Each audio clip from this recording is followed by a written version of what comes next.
sepi bubuhannya, tetamu lagi di Tebar Treasury Banua Review. Tebar semangat, tebar optimisme.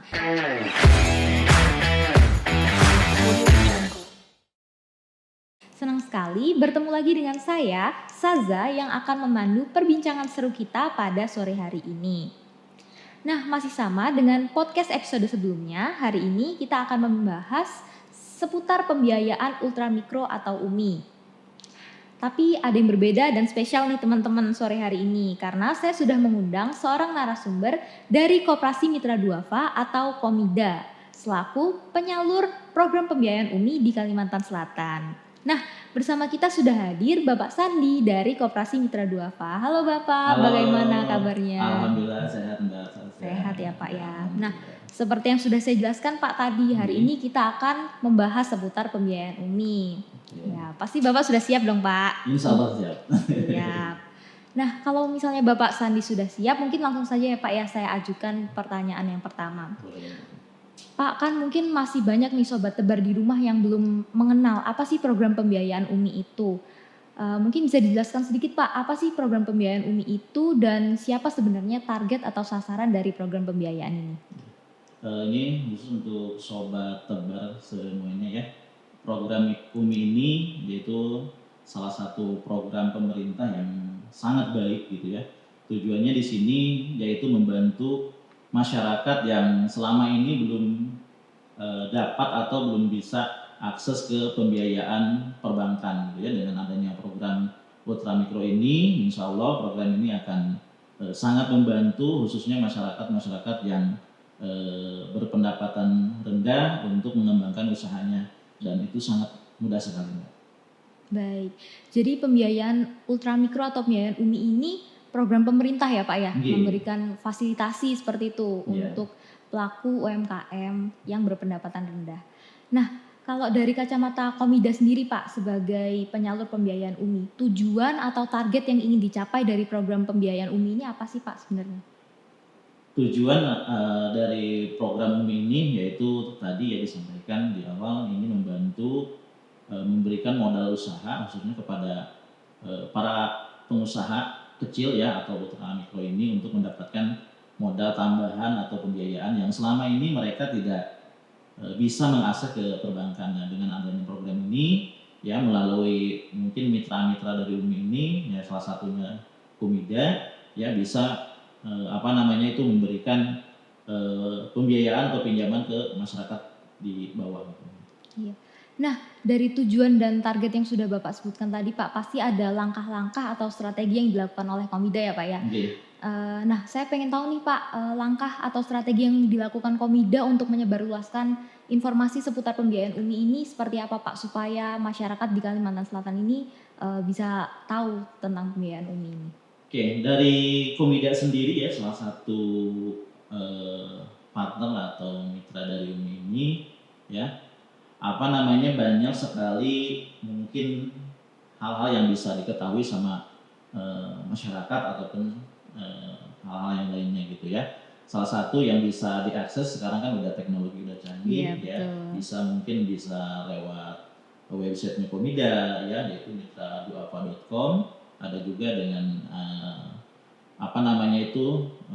YouTube-nya Komida, yaitu Komida Official ya, atau IG-nya Komida. Nah, selain itu juga mungkin untuk wilayah yang sudah ada kantor cabang kita, salah satu usaha yang kita lakukan dengan karyawan-karyawan kita yaitu kita setiap minggu ataupun bahkan setiap 2 minggu sekali kita melakukan penyebaran brosur ataupun kita silaturahmi pemberitahuan ke tingkat kecamatan ya, ke tingkat desa, RT bahkan RW gitu ya. Saya rasa itu langkah-langkah yang sudah kami lakukan dari Komida sendiri untuk memperkenalkan ya program UMI ini ya, salah satunya melalui Komida itu. Iya, jadi nggak cuma cara-cara konvensional ya Pak, seperti menyebarkan brosur, tapi juga lewat sosial media. Tadi ada YouTube-nya juga, ada website juga dari Komida. Nah, kalau menurut Bapak perkembangan program UMI di Kalimantan Selatan sendiri ini seperti apa sih Pak? Apakah jumlah debiturnya meningkat setiap tahun, jumlah penyalurannya meningkat, atau seperti apa Pak? Untuk program UMI sendiri ya di Kalimantan Selatan ini khususnya melalui Komida itu perkembangannya sangat pesat sekali Mbak ya. Untuk saya sendiri kan datang ke Kalimantan ini bulan Maret 2021 kemarin, ya belum lama sih Belum ya. lama iya. Tapi perkembangan program UMI ini sangat luar biasa ya sampai dengan bulan kemarin program UMI yang melalui Komida sudah lebih dari 3.000 debitur ya dengan jumlah pencairan lebih dari 10,3 M. Wah, banyak sekali Pak ya. Alhamdulillah. Iya. Nah, selain membantu para pelaku usaha ultramikro untuk memperoleh pembiayaan gitu Pak. Oke. Nah, apakah ada pembinaan atau pendampingan yang juga dilakukan oleh Komida Pak selaku penyalur? Ya. Dari Komida sendiri sampai dengan saat ini alhamdulillah kita menjadi salah satu lembaga keuangan dengan istilah pelayanan terbaik gitu Pak. Salah satu pelayanan yang kita unggulkan yang pertama ya kita sering kunjungan, kita sering silaturahmi, kita adakan pendampingan usaha, ya penyuluhan kesehatan, ya peningkatan pendidikan anak-anak dari debitur kita dan lain sebagainya. Bahkan ada yang terbaru dari Komida sendiri kita punya target sampai dengan akhir tahun itu yaitu 10.000 pembuatan NIB gitu ya untuk para debitur-debitur Komida gitu. Wah, keren-keren ya Pak ya ternyata program dari Komida ini. Pak, saya mau tanya tentang tenor pembiayaan UMI nih Pak. Kalau pembiayaan UMI sendiri tenornya kan relatif pendek ya Pak ya, kurang dari 1 tahun mungkin rata-ratanya seperti itu. Nah, bagaimana sih Pak cara yang dilakukan oleh Komida untuk mempersiapkan debitur supaya siap nih untuk membayar kembali pinjamannya? Ada langkah-langkah tertentu nggak sih Pak? Kalau langkah-langkah tertentu ya pasti ada ya. Salah satu strategi dari Komida sendiri yang pertama tadi kan kita adakan pendampingan usahanya, kita adakan monitoring, ya kita adakan motivasi usahanya. Bahkan di Komida sendiri ada yang namanya simpanan Mbak ya. Jadi para debitur Komida itu ya beliau punya akses untuk menabung ya di Komida. Mungkin kalau menabung di bank konvensional ya mereka itu ya minimal 50.000 ya ataupun 100.000 juga mungkin gimana gitu ya kalau mau nabung ke bank 100.000 kan gimana. Tapi kalau melalui Komida jangankan 50.000, jangankan 100.000, 500 rupiah pun masih bisa kita terima ya. Dengan itu kita kasih motivasi supaya mereka bisa menyimpan uang untuk membayar angsuran mereka setiap minggunya gitu. Berarti dengan sistem tabungan itu tadi ya Pak ya untuk membantu membayar kembali pinjaman mereka. Betul. Dan nggak ada minimalnya ya Pak ya berarti tadi? Nggak ada minimalnya gitu ya. Bahkan kita tidak ada potongan ya, tidak ada biaya administrasi ya. Bahkan setiap setahun sekali itu kan ada jasanya juga dari Komida tersebut. Nah Pak, seperti yang kita tahu namanya usaha kan ya Pak ya nggak ada yang tahu, ada naiknya, ada turunnya gitu. Apalagi seperti waktu COVID kemarin kan Pak ya, banyak usaha yang tutup, banyak yang gulung tikar gitu. Nah ini nggak menutup kemungkinan kan Pak ya kalau misalnya debitur UMI yang melalui Komida ini nantinya juga mungkin nggak mendoakan sih Pak ya, tapi yang namanya kejadian kayak COVID kan kita nggak bisa prediksi Pak. Nah kalau misalnya nih Pak ada debitur dari UMI ini yang kesulitan untuk membayar kembali pinjamannya. Nah, apa sih Pak langkah yang dilakukan oleh Komida? Nah, kalau misalnya kita kredit di perbankan kan biasanya ada restrukturisasi seperti itu Pak. Nah, kalau dari Komida sendiri ada program apa nih Pak? Kalau dari Komida sendiri, yang pertama jika terjadi hal seperti itu terhadap para debitur kita, yang pasti pertama kita lakukan kunjungan dulu, ya kita lakukan kunjungan. Kita lakukan motivasi bagaimana sih keadaan sebenarnya para debitur kita itu seperti apa. Ya kalau memang kita sudah ketemu titik permasalahannya di Komida sendiri juga ada yang namanya itu top up pembiayaan ya ataupun rescheduling pembiayaan gitu. Di Komida sendiri juga ada. Tapi untuk saat ini ya jarang juga Mbak Sina. Alhamdulillah. Iya. Syukurlah ya Pak ya kalau ternyata kejadian kayak gitu jarang terjadi di Komida. Nah selanjutnya nih Pak, peran dari Komida sendiri dari program penyaluran pembiayaan UMI ini seperti apa Pak? Kelebihan atau spesialisasi Komida dibandingkan program pembiayaan sejenis lainnya apa Pak? Kalau dari Komida sendiri, apa namanya kan kita badan hukumnya Koperasi Simpan Pinjam. Tadi kan ada beberapa keunggulan Komida mungkin yang berbeda dengan lembaga keuangan yang sejenis gitu ya. Salah satunya kita ada apa namanya tadi simpanan ya. Ada juga produk-produk pembiayaan yang lain karena di Komida sendiri tidak hanya memberikan modal untuk pembiayaan saja ya, ada juga modal untuk air dan sanitasi ya, pendidikan anak, renovasi rumah ya, bahkan untuk keperluan rumah tangga lainnya seperti pembiayaan alat rumah tangga. Nah di situ misalkan ada debitur kita yang belum punya listrik gitu, belum punya KWH sendiri, bisa melalui Komida ya.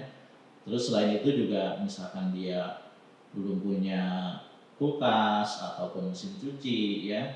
Saat ini kan banyak usaha kecil-kecilan ya kayak jualan es ataupun laundry ya, bisa melalui Komida. Jadi itu mungkin perbedaan Komida dengan lembaga keuangan yang lain. Selain itu ya pendampingan dan lain sebagainya di kita itu ada. Oh iya. Jadi perbedaannya selain memberikan dukungan kepada usahanya juga mensejahterakan debiturnya gitu ya Pak ya, tadi dengan menyediakan air, sanitasi, listrik, pendidikan. Wah keren banget nih Pak. Nah Pak, kalau semisal ada sobat tebar di rumah nih Pak yang lagi menyaksikan podcast ini, lalu mereka tertarik untuk jadi debitur UMI lewat Komida. Nah cara-cara, syarat-syaratnya seperti apa sih Pak? Prosedur dan mekanisme pendaftarannya? Untuk sobat tebar di Kalimantan Selatan, khususnya di Pulau Kalimantan, ya ini sangat mudah sekali ya ingin bergabung dengan Komida ya. Yang pertama bisa melalui media sosialnya Komida. Untuk informasi Komida mungkin kita mencari di mana sih kantor Komida yang terdekat ya, kantor-kantor cabang Komida yang terdekat. Yang kedua kita kan tadi menyebarkan brosur dan lain sebagainya. Setelah itu sangat gampang sekali. Yang pertama di Komida itu kan sistemnya harus berkelompok ya. Satu kelompoknya itu minimal ada 8 orang. Setelah dibikin kelompok dilakukan pendataan ke rumahnya masing-masing, dan setelah itu ada pengarahan kurang lebih 4 hari. Setelah itu pengesahan pengajuan dan minggu depan sudah terima pembiayaan ya. Untuk tahapan pertama ya, untuk tahapan seterusnya, tahapan kedua, ketiga dan seterusnya itu sangat gampang. Begitu minggu ini dia lunas, minggu ini pengajuan, minggu depan sudah terima lagi gitu ya. Baik itu pembiayaan umum ya untuk modal usaha ataupun pembiayaan yang lain kayak tadi pendidikan, sanitasi dan lain sebagainya, itu sangat gampang sekali sebenarnya. Gampang banget ya Pak ternyata ya Pak tadi. Dan tadi saya sempat dengar Bapak menjelaskan Pak, ternyata di Komida ini skemanya kelompok ya Pak ya untuk pembiayaan UMI-nya. Nah berarti nggak menerapkan agunan gitu ya Pak ya? Kepada. Kalau di Komida sendiri tidak pakai agunan ya. Nah, yang kita perlukan di saat mereka mau daftar itu hanya kartu identitas atau KTP dan fotokopi KK ya. Sangat mudah sekali. Mudah ya Pak ya, syarat-syaratnya juga. Baik. Nah Pak, program pembiayaan UMI ini kan nggak terlepas dari adanya tantangan-tantangan ya Pak ya. Boleh diceritakan nggak sih Pak tantangan seperti apa yang dihadapi selama proses penyaluran pembiayaan UMI ini? Tantangan kita di lapangan ya, yang namanya di lapangan Mbak, tantangan sangat banyak ya, selain mungkin dari karakteristik masyarakatnya ya, selain itu juga mungkin pesaing juga ya, mungkin dengan lembaga yang hampir sama gitu ya, tapi dengan modal tekad kita dan keyakinan kita bahwa kita Komida ini bisa menyalurkan program Komida, program UMI menyentuh kepada masyarakat yang paling bawah ya. Kita sangat yakin dengan keyakinan kita, dengan pelayanan kita ya, insya Allah ya masalah-masalah di lapangan bisa kita selesaikan. Dan selain itu juga kita alhamdulillah para petugas kita, staf-staf kita itu sangat kompeten ya, sangat tangguh gitu ya, karena di Komida sendiri kan petugasnya itu atau stafnya itu ada laki-laki dan perempuan. Insya Allah semuanya kompeten dan tangguh-tangguh di lapangan Mbak. Siap Pak. Nah mungkin Pak untuk menutup sesi bincang-bincang kita pada sore ini, mungkin bisa tolong dijelaskan Pak atau diceritakan sedikit harapannya terhadap program pembiayaan UMI di Kalimantan Selatan ke depannya seperti apa Pak? Harapan kami dari Komida tentang program UMI ini ya terus berkembang ke seluruh lapisan masyarakat. Iya. khususnya yang tadi memerlukan modal usaha yang tidak bisa akses ke perbankan gitu ya, baik itu di Kalimantan Selatan, Kalimantan Tengah, intinya di seluruh Kalimantan, baik itu yang perkotaan maupun ke pelosok gitu ya. Yang pasti melalui program UMI ini ya, khususnya melalui Komida itu sangat gampang persyaratannya, dan insya Allah kami bantu semuanya.